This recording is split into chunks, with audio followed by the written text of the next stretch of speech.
Today's guest is someone who's carved her own path across law, tech, and content creation, while being refreshingly honest about the highs, the pivots, and everything in between. Mannat Sharma is an NYC-based tech lawyer and currently lead counsel within the tech industry. After starting her career in big law and pushing herself to the brink of burnout, she made a bold shift in both her career and lifestyle. Now she's thriving in tech and building a powerful personal brand on social media. I'm so excited to have her here to talk about redefining success and living on your own terms. Mannat, welcome to the Her Workplace Unfiltered podcast. Thank you so much for being here. Thank you so much for having me. I'm so excited to be here. Yeah. So I want to talk about your career and how it's continued to evolve. In your early years in big law, I'm sure that shaped just how much you view work and success and burnout as well. So I would love to start there to kind of hear more about what those early days were like. Yeah, it's a really interesting question because I went into my career kind of going straight through. So I did undergrad, went straight to law school, and then I was in my first real job, which was in this big law firm in New York City in a really busy practice group.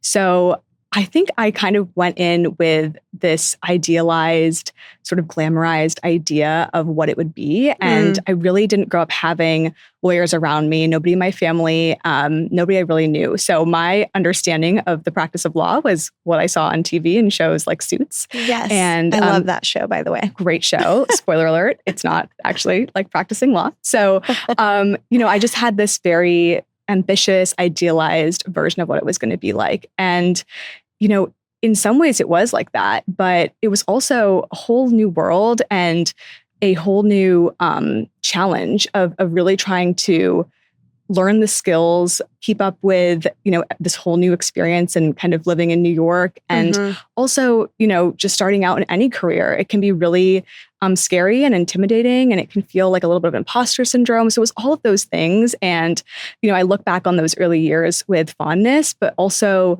with like compassion for myself, because those were some challenging years and it was a lot of work, but it did help me kind of build that foundation to where I am today. And where are you from originally? So that's a loaded question for me. I actually, I grew up in Australia and Canada mostly, but I was born in India. So born there, grew up in Australia till I was about 8. And then we were mostly around Canada. So I moved to New York 10 years ago for law school, and I've been here ever since. Okay. And then you mentioned too that no one in your family practices law. So what led you to that industry? Yeah, like I was saying, I really just had a one-dimensional understanding of the practice of law. It was this kind of elusive, sort of corporate, a little bit glamorous, a little bit stressful sort of industry. And I had that in the back of my mind. And one of the things that like genuinely drew me to the practice was I saw law as a kind of key that could help me open up any number of doors. So I thought, if I learn this skill set and I understand, how the legal system works, how this sort of underpinning works, like maybe that would help me if I wanted to practice law or start a business or work in policy or any number of things. So that was like a intellectual interest for me. But also, honestly, I'm an immigrant myself and come from a family of immigrants. And so there was something appealing about having a graduate degree as a bit of in my mind, a security net to be able to say, I'll always have this JD with me and I can use it for any number of things. So that was really kind of what drew me to it. And I think, the more I learned about it, the more I could see myself kind of getting excited about the actual practice. You're working for a big firm for several years. And at some point, you hit a breaking point. And you're so open about sharing that on social media, which I'm a huge fan of yours, have followed you for a while and have really loved seeing your experience there evolve. So what happened? What was that breaking point that really led you to dig in a little bit more about redefining career success? Yeah. As I was saying, the big law firm structure, it's like notorious for really long hours and kind of always being on call and a pretty stressful environment. That's no secret. Everybody sort of knows this going in, but there is something different about actually experiencing it. And for me, I was, like I said, really ambitious and idealistic, and I wanted to stay and become a partner and do all of these things. And, when you're a type A person and you've just been really go, go, go, someone gives you a benchmark of billable hours or a deal to do, and you're like, okay, like I'll jump, how high.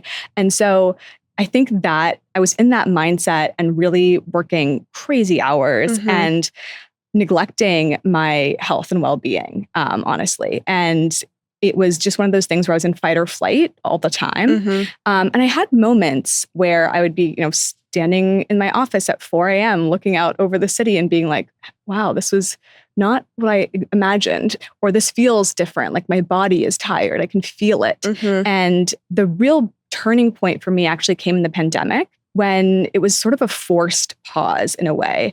I was back at my parents' house and I, had a little bit more time. I was still really busy, but, just having the space of like being at home and having to see my family and being able to like, take a little bit of a pause during the day. If I had like 10, 15 minutes, I started to realize like, where's my life going and what do I really want? And I also at the same time noticed, and my family and friends noticed, how I wasn't really taking care of myself physically, emotionally. I wasn't really sleeping well. I was underweight. There was just all of these health markers that were not there. And that was kind of when I had a reckoning. I think like so many during the pandemic, like grappling with seeing what's going on in the world and looking internally and wondering like, is this the life I want? So that was kind of my experience. But to be honest with you, what really changed for me was when I saw my mentors around the same time start to pursue different paths or leave the particular firm, or some of them went in-house, some of them decided to do something altogether. And I honestly think that is what gave me permission to potentially do that for myself, because I just saw these people I admired so much choose a different path. And I was like, oh, maybe that's available to me too. So it was really like a combination of things. And I realized like, okay, maybe I need to start rethinking my vision of success or my dream. So when you worked in that environment, was it really the pressure around you of this is what you need to do to be successful here, and you have to keep hitting those mile markers in order to continue to grow? Was it that really kind of led you to neglecting taking care of yourself, the pressure around you and the people around you pushing you?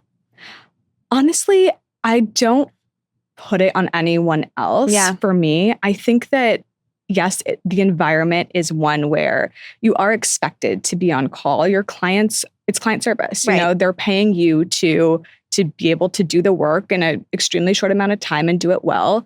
So there certainly is that pressurized environment around you. But I do feel that even in that, I wasn't doing things I could have done.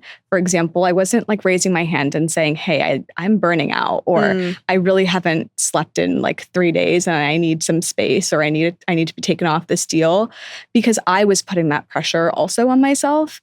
And it's tough because you're a junior especially as a junior associate, you are just really doing your best and you're trying to learn and you're trying to be a good team member. And that kind of comes with the territory. So I think that for me, I do look back and think I could have done a little bit more to prioritize my own well-being. And that's part of what I try to talk about to my audience, people who are in, this environment, which, was their dream in a lot of cases. And it's like amazing that they're able to get this experience. And there's a lot of really amazing things that you learn in that environment. But there also is a way to try to prioritize, or at least think through your own well-being, and raise your hand when you need help, or take some time off and do what you need to do. So I don't regret anything. I just wish I had the insight I have now, I think, in taking care of myself a bit more. Yeah, I love that. So after years of being in this environment, you made a pivot to get into tech. I want to learn more about what that process was like. What led you to shifting industries, of course, staying in the legal field. And what was that transition like? Yeah, it's a question I get a lot, actually, because I did a pivot from a practice standpoint. Right. So when I was at the firm, I was in tech and IP transactions. So I was really doing M&A deal work, focusing on tech and IP. So I was had still exposure. in that. Right. I had exposure to tech clients, and that was intentional. I wanted to kind of be close to that industry. But in-house, I wasn't going into an M&A in-house team. I wasn't going into deal making and the stuff I was doing at the firm. I was going into a role called product counsel, which is really about advising teams on how they build new products and being kind of like the AGC or like the general counsel of a particular product. So you really have to understand like the business, the technology, and the law. And so when I was thinking about, okay, what do I want to do next? What I started to do was just reach out to people and really try to expand my network a bit.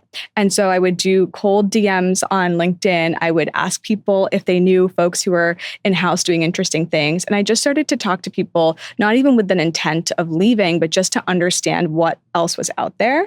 And in doing so, I came across a role called product counsel, and I came across people who were in this role, and it seemed really interesting. It seemed like something that I would genuinely enjoy doing, that it'd be a good mixture of my skills and interests. And I just kept talking to people who were in these roles in different companies. And that's like the first entryway into the new vision for myself. Because I really like to have a North Star or something I'm moving towards. And I just kind of needed to find the next North Star for myself. So then that became it. I was like, maybe I could do product counseling. This really seems like something I'd be interested in. It took a while. I stayed at the firm. I continued to do my work. And then an opportunity came about, and I reached back out to someone who I'd messaged on LinkedIn, and they were able to give me a referral, and I ended up going into that role. So it was a kind of a process, but really starting with opening up my horizon and understanding what else is out there. Yeah.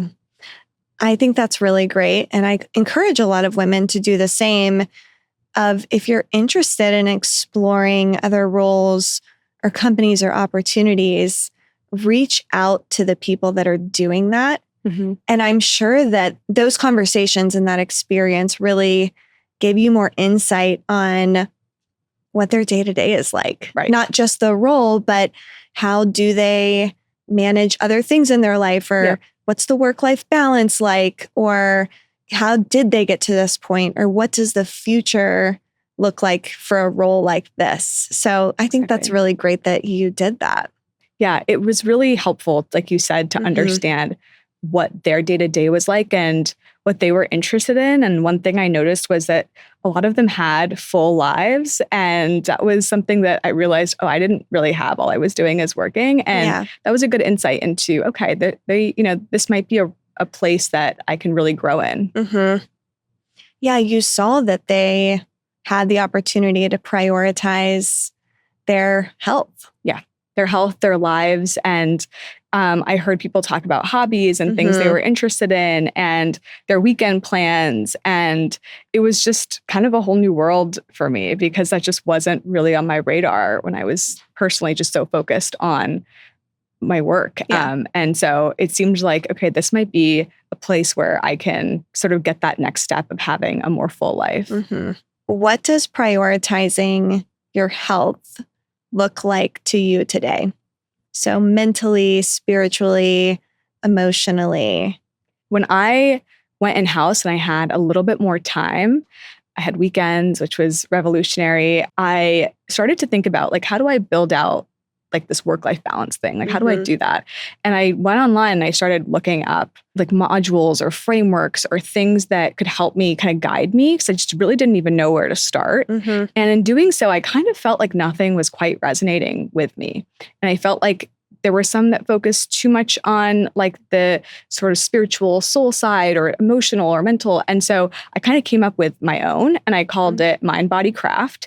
And it's like this framework that it really has transformed my life because it's really simple. You do one thing for your mind, your body, and your craft every day. So your mind is like your emotional sort of internal self. Your body is your physical body. And then your craft is that thing that makes you passionate, makes you feel alive, makes you feel in flow, whether it's your work or a hobby or a creative expression. And I just started doing that framework. And I sort of built it out where I did something every quarter in my 3 pillars of mind, body, craft. And it started off very simple, but very quickly became so effective because I was able to have an actual guideline or like a structure for something that I wanted to build out in my life. And that was really helpful to me. And so I just started using that and prioritizing different things each quarter. And very soon had built out this, like all these routines and things I loved. And I experimented. There were stuff that I was like, okay, this is not for me, or I really enjoyed this. And that's kind of where all the content creation started too, because I wanted a creative expression for myself. So it's kind of been a journey since then. And now I feel like I don't know how else I would live. So I need to start practicing that. Yeah. I love that. I think that's really great. Yeah, it's been really helpful. And I've shared some guides and resources with my community. And I do hear from people who are in the position I was in 4 years ago being like, oh, okay, now I can use something really simple but effective to try to like make those micro changes in my life. And that's the piece that I really like about it is that it's simple. It's not something that is overwhelming to where you do it for a few days and then it falls off because it's just too much. Right. Yeah, that's exactly how I felt too. There was a lot of overcomplicating like self-improvement and wellness. And I was like, I just need something really simple that I can actually do and that I could see tangible results from. So I want to talk about your decision to freeze your eggs. Okay. And I know that you've been really open about this too on social media and sharing your journey. What led you to start that process? Yes, I will be totally honest with you. I have shared this openly on my podcast that I wasn't sure if I wanted to have kids or not. And a couple of years ago, I was really going back and forth with this question. People would start to ask, you hit a certain age and people are sort of curious about your life plans. And I just didn't really have a great answer. And I talk more about this, but I really just felt like I needed some time. I needed some time to continue to grow and to be able to make that decision when it felt right for me. And I also was just doing so much in my career that I was so excited about and my passions and my projects. And I just really felt like this was an area that I didn't like there was a question mark over it. I wanted to feel like I could be empowered to kind of make a decision about it. And so I went and got sort of an initial diagnostic exam. And I was very lucky that I had insurance coverage for egg freezing. I know that that's a really difficult sort of subject because it's not the case and for everyone. And so I was able to get that diagnostic testing. And what I found was that the results were not exactly what I would have expected. And that kind of prompted me to really think about, okay, do I want to just preserve this a bit? Do I want to make sure that maybe I have this option later on? And I went back and forth a lot for quite a bit of time because it's a big decision. And I was doing research online and I heard all sorts of things that really scared me. But eventually I decided to do it and I'm really glad that I did. And I shared my experience, like blogged every day so people could see, step by step what it looked like. And I'm really fortunate that I had a really, really positive experience and it worked out really well. And it was one of those decisions that ultimately made me feel empowered. And that was the main thing. I just wanted to feel, regardless of the outcome, just that I had made a decision that I felt was going to be right for me, whether I use it or not. Right. And so that was it was a really empowering experience. I love that. And two, it gives you that opportunity. If you decide, whatever way you decide, it still gives you that safety net. Right. Yeah. And there is a lot of discussion about how much of a safety net and how, how much can you rely? And I think it's just also it's so hard to know. It's so hard to know how things are going to pan out. Yeah. But if you have the option and you have the opportunity to, I personally just felt like, all right, this is something I want to take that step to just give myself even a little bit of security, a little bit of mental peace. And that was worth it. Yeah.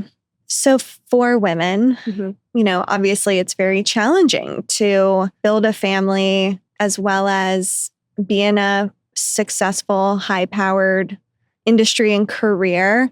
What would you say to the woman that is, say, in her 20s and she's a little uncertain about what the future looks like and really wants to get more clarity on how do I build this successful career, but also plan for a potential family one day? What would you say to her? It's a really good question. I think the one thing I would say is there's so many messages that we get as women from all over. I think now more than ever on social media, from family and friends. There's a lot of noise. Yeah. And it can be really overwhelming and can sometimes even cloud your own judgment on what you want because you're just hearing so much and there's a lot of should happening. You should do this, you should do that. And, you're already busy as it is. You have so much going on. It can sometimes just be very hard to tap into your own values, your own voice. So the one thing, I can't tell anyone what is right for them, but the one thing that I would say that really helped me is to try to find a way to quiet that noise and think about what is actually within you and what do you want? What are your values? And be super bold and, unafraid of that. Sometimes when I'm meditating and journaling and trying to tap into that for myself, I'll write things down that I think are so dream so big and probably delusional, it's so, I think, freeing to be able to have that for yourself and know what it is that you want. And then once you have that and you can kind of voice this vision for yourself, then I think you can take those small steps to make that happen. Yeah. And it's, again, so difficult to know how things are going to pan out. And so much of it is outside of our control. But the one thing we can control is being able to know what we want and craft that vision for ourselves. So I think that's the one thing I would say is just drowning out that outside noise and looking inward and being okay, this is the life I want to live. And what's one small step I could do to get there. Right. And you're exactly right that it's getting rid of the shoulds. And I love talking a lot about that, of drowning out the noise, letting go of the shoulds and really digging into your own values. Yeah. And it's a tough thing to do. It is. Because we've been hearing outside input for our whole lives. Yes. And sometimes we don't have control over our thoughts. We have so many thoughts every day that don't know where they come from. And so it's just a real exercise in investing in yourself to try to dig deeper and figure out what it is that you want. Yeah.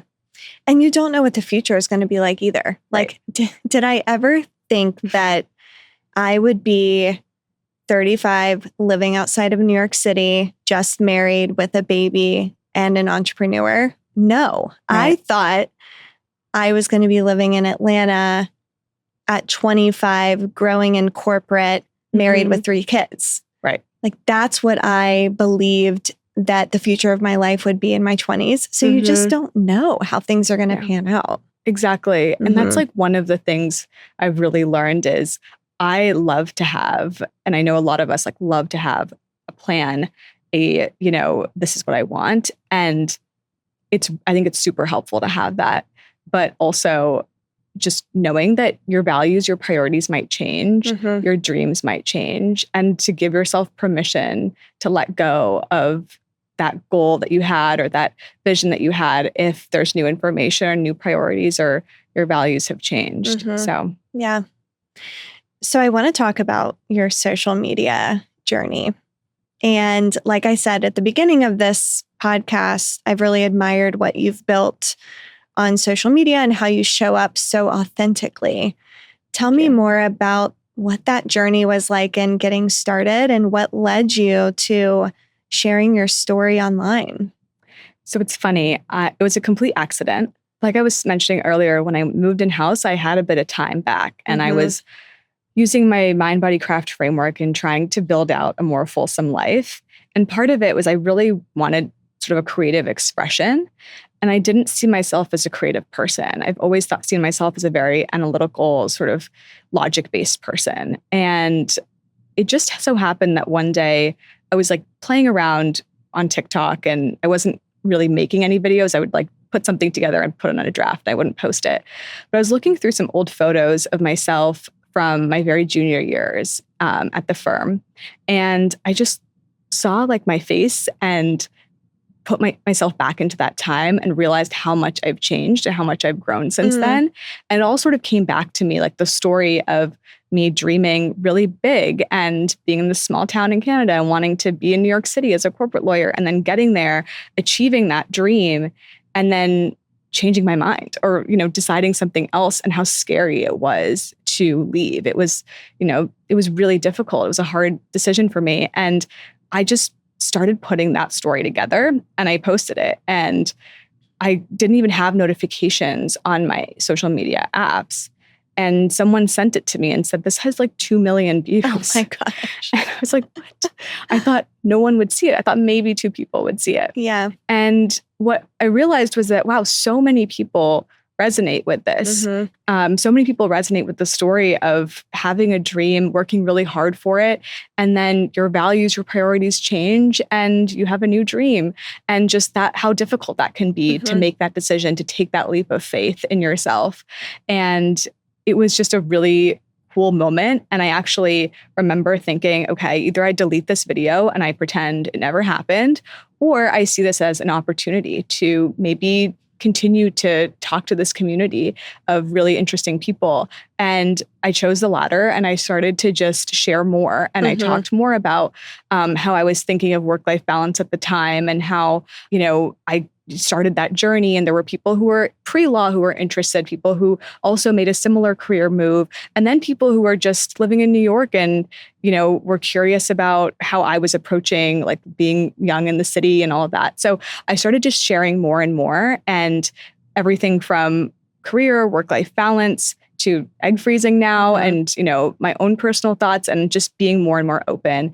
And it's been a really, really cool journey. And there's this amazing community of people who are so supportive and like-minded and are just, really, really honest with what they're going through. And so it's been a really positive experience. And now I can't imagine not doing it. Yeah.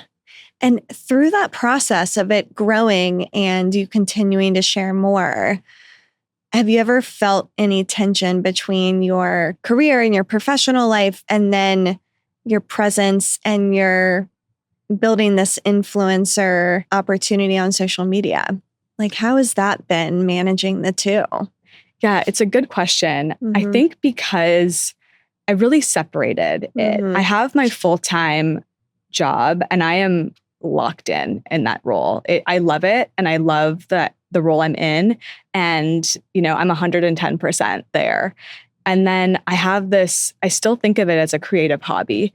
It's just a desire in me to build and create and just come up with new opportunities and just go with, what I feel like is my creative expression. So going from social to starting a podcast to now, just a month ago, I started a club and we have like 300 people who are part of the club and we're doing events. And I don't know how I got here, but it's just like, it's, I'm going with it. And I think the way that I've been able to sort of separate them is everything I talk about on social is my own personal experience. It's really about me.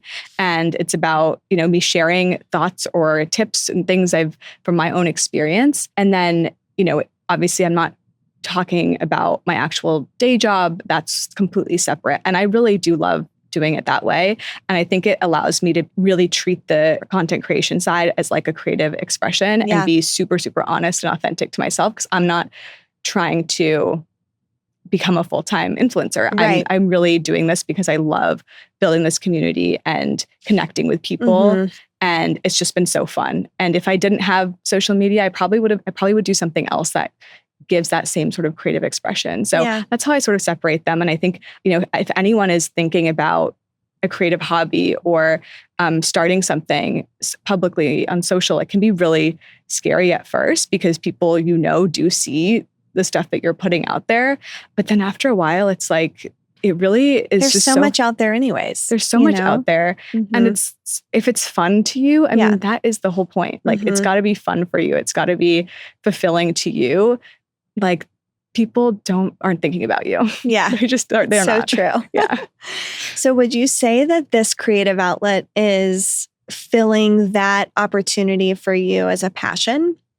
Yeah, it is. I really think of it as like my craft. Yeah. I've always felt deep down this desire to create and build. And I have a sort of entrepreneurial bug in me also. And this sort of scratches that itch. Yeah. It enables me to have this outlet. And, just to give an example with this club, it was a video that went semi-viral and people were like, you should start a club. So I had people sign up for this little club and put together a picnic event. And it was just like so organic. There was no huge thing production behind it. I was like, let's just do this. And, I think that problem solving real time and figuring out, okay, how are we going to put this together? That's just fun for me. Like it's just a fun project. And I think that shows like, I'm just trying to have fun with it and continue to build and create. And I'll, who knows where it'll go from here. Yeah. Yeah. Yeah. The other thing too, is that there's a lot of shoulds out there of people saying that your career should be your passion. And I don't believe in that. Yeah. I think that you can have a great career and then other things that you do outside of that really kind of, like you said, scratches that itch of other things that you're interested in. Right. And hobbies of yours. I agree. I think it's amazing when people find their passion and are able to make it their full-time job. I think that's great. I also think that it's really difficult for a job to do that because at some point it is a job. Yeah. And, imagine if I were to do full-time content creation, at some point it would become a job, and every job has things that are good and things that are not so great. Things you enjoy, things you don't.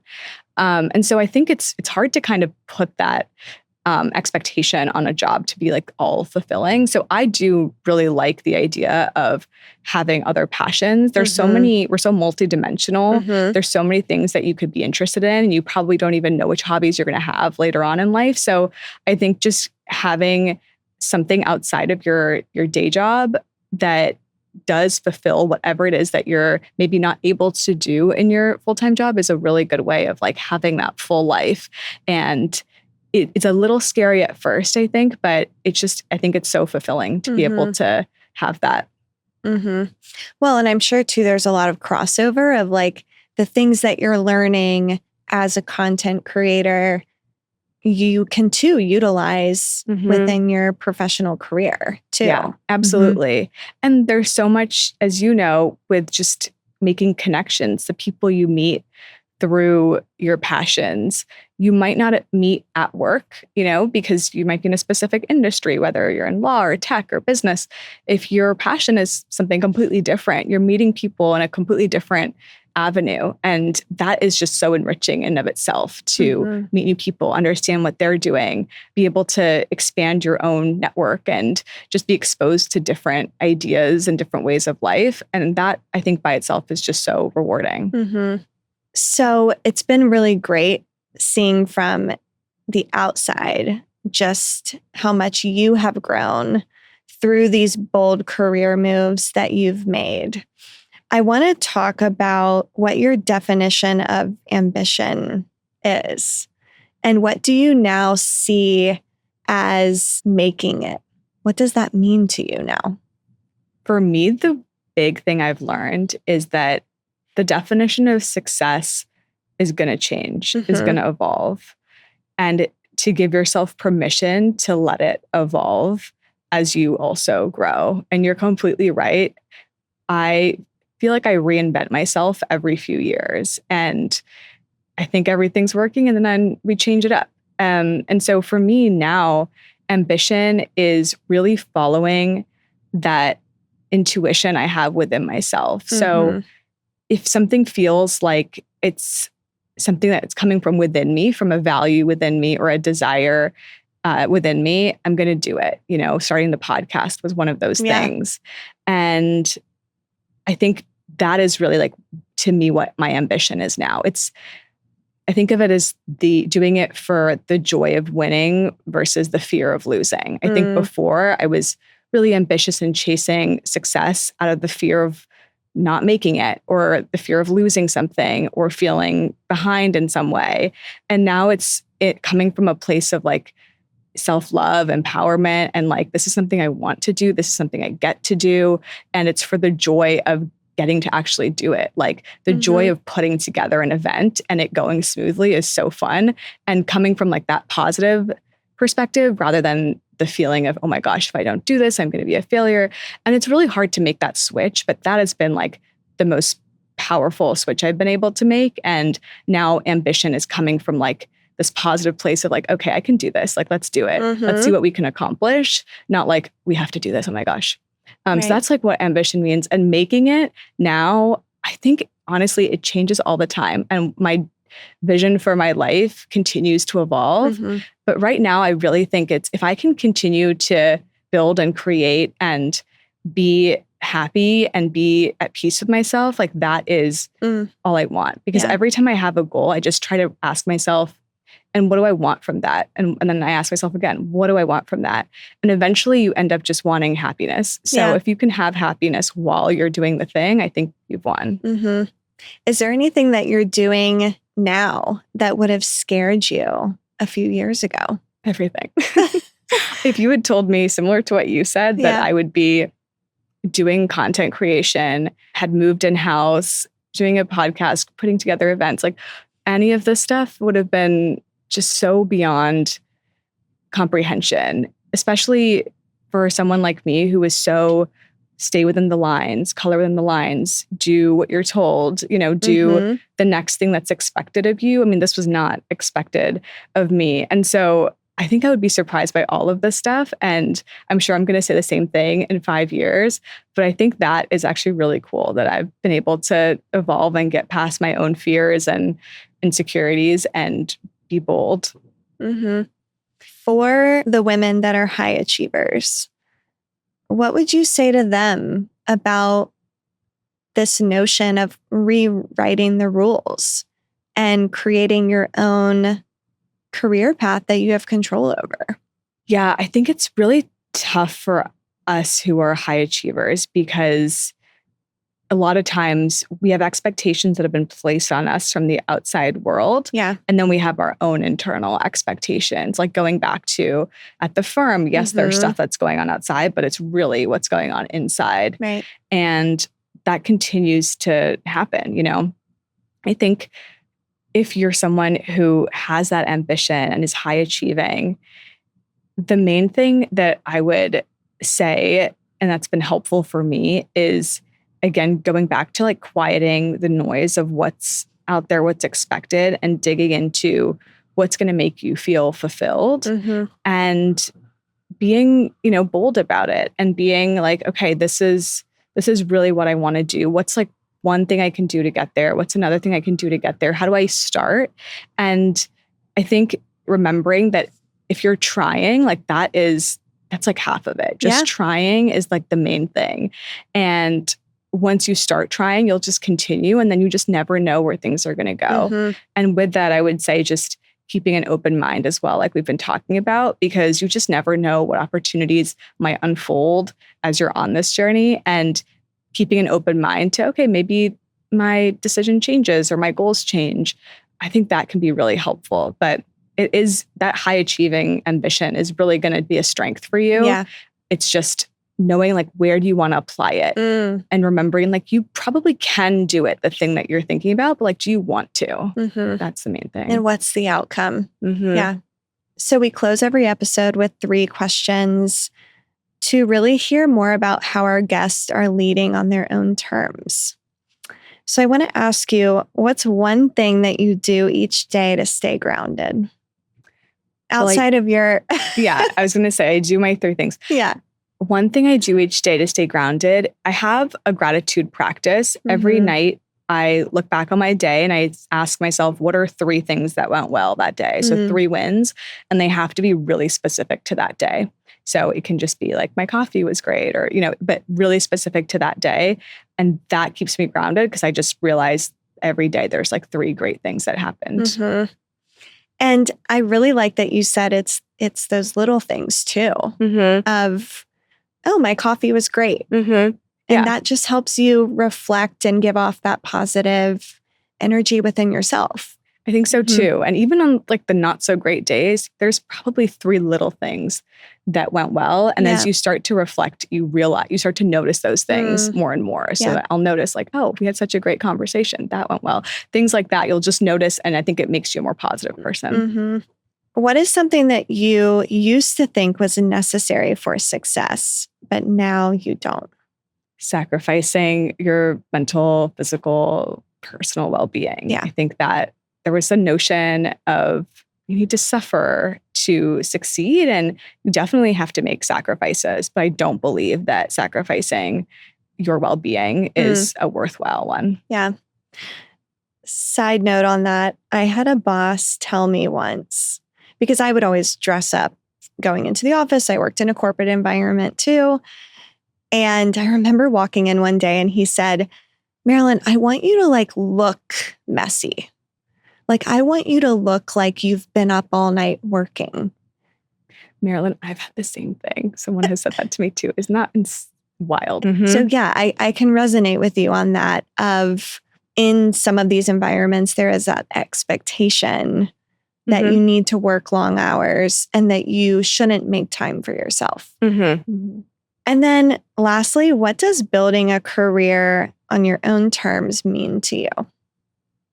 I think to me, it means always remembering my own North Star and checking in with myself and being really honest about when things need to change, when I need to redefine success, and just being really authentic to my own voice, drowning out the outside noise and focusing on what is going to make me fulfilled and make sense for me. I love all of this. Before we wrap, just one last thing. Where can people find you, follow along, and get connected with you? Mannat, please, is my social handle. It's the podcast, and it's where my social accounts are. So find me there. Great. Well, thank you so much for being with us. It was so great learning more about you. And thank you for sharing your journey. Thank you. This was such a great conversation. I had a lot of fun. Thank you.